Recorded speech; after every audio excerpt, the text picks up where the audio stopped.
Partners, this is your CACG Education Head Committee Len at syempre bago po tayo magsimula sa ating General Assembly meeting, tayo po muna ay nanalangin at humingi ng gabay sa ating Panginoon. So ganito po yung ating routine sa ating organization at nakakatuwa po dahil napakarami po nating mga kasamahan ngayon, bagong member at meron din pong mga bagong invites.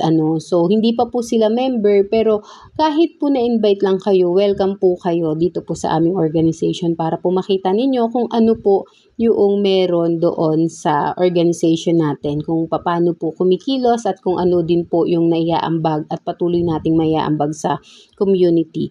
At the same time, si Press po ay nagbibigay po or nagbababa po sila ng mga agenda para sa buong buwan na darating. So napakahalagang bagay po nun dahil kapag meron po tayong mga naka-line up na agenda or gawain sa loob ng isang buwan, continuous po yung pagiging punctual natin at the same time is talaga po na nakakapagsilbi tayo doon sa ating community. Ibig sabihin, hindi na tayo mangangapa. Meron tayong goal na o sa darating na week na to, sa susunod na week, sa third week, sa fourth week, ito yung mga gagawin natin with the partnership po talaga ng Philippine National Police, Dasmariñas, Cavite. At bukod po doon, kung nakapapansin po ninyo, meron pong mga nakalagay na mga gamit doon sa table because hindi lang po tayo nag-serve sa community. Nagsiserve din po tayo sa bawat isa. At tayo po ay may speaking engagement about po sa preparation for disaster and calamity. Napakahalagang bagay po na tayo bilang nagsisilbi sa community, dapat ay equip and well knowledgeable din po tayo. At si Sir Carlos po ang ating pong guest. So welcome po sa CACG Dasmariñas. Galing pa po siya ng Montalban, Rizal at sinadya po niya ang ating General Assembly meeting. At syempre sir, maraming salamat din po doon sa inyong mga regalo sa amin, lalong-lalo na po sa akin yung personal na watch po niya ay binigay po niya sa akin. So naalala ko yung daddy ko sa mga ganong actions. Dito po sa CACG is hindi lang po tayo magkaka-organization or magkakilala. Para sa akin po, ito po ay pamilya.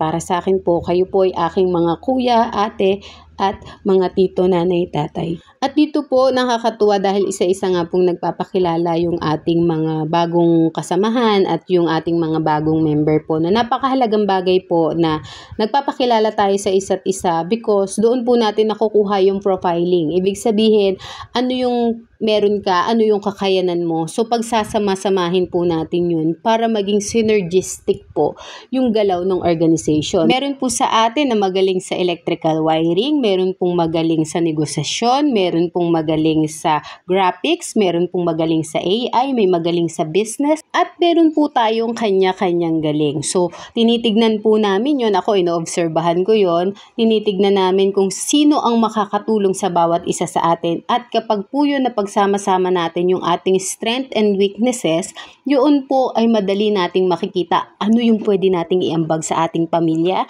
ano yung pwede nating iambag sa ating community. Lalong-lalo na po sa ating mga kabataan at sa ating mga paaralan. Dahil isa po sa mga priority din po ng CACG Dasmariñas chapter ay makatulong po sa ating mga estudyante.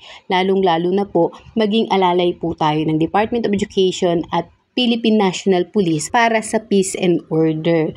At hindi lang po yun. Tayo po ay nagkakandak para sa ating mga miyembro na mga katulad po neto, preparation for disaster and calamity, at meron din po tayong gaganapin na basic life support training sa November 12, 2025. So iniimbitahan ko po at ini-encourage ko po ang bawat isa sa atin na dumalo kasi napakahalagang bagay po neto. Ganun din po, nagkakandak din po tayo ng mga earthquake drill, dahil hindi lang po yan para sa mga bata sa eskwelahan.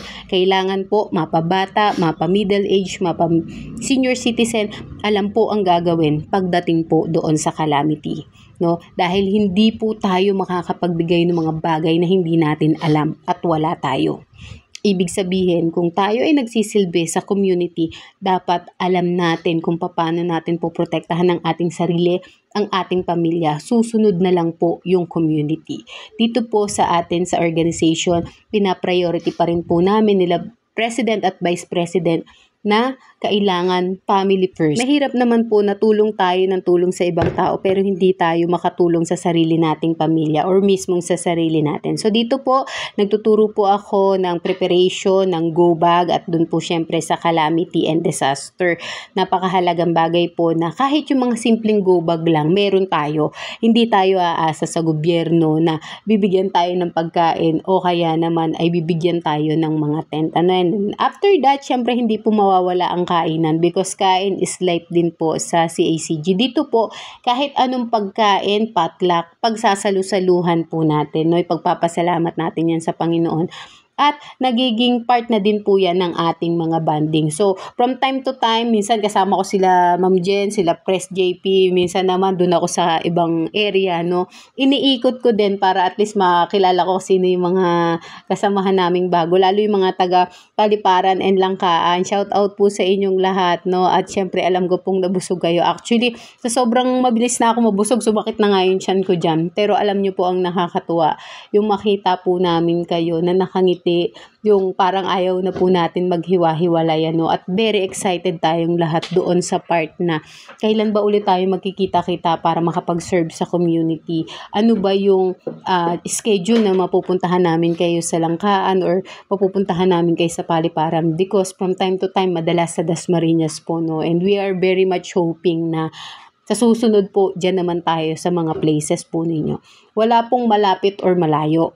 Ang mahalaga po, buo tayo. At again, wala po tayong iwanan. At syempre, nakakatuwa din pong tignan na yung ating pong mga member is meron po tayong senior citizen. Imagine that, 'di ba?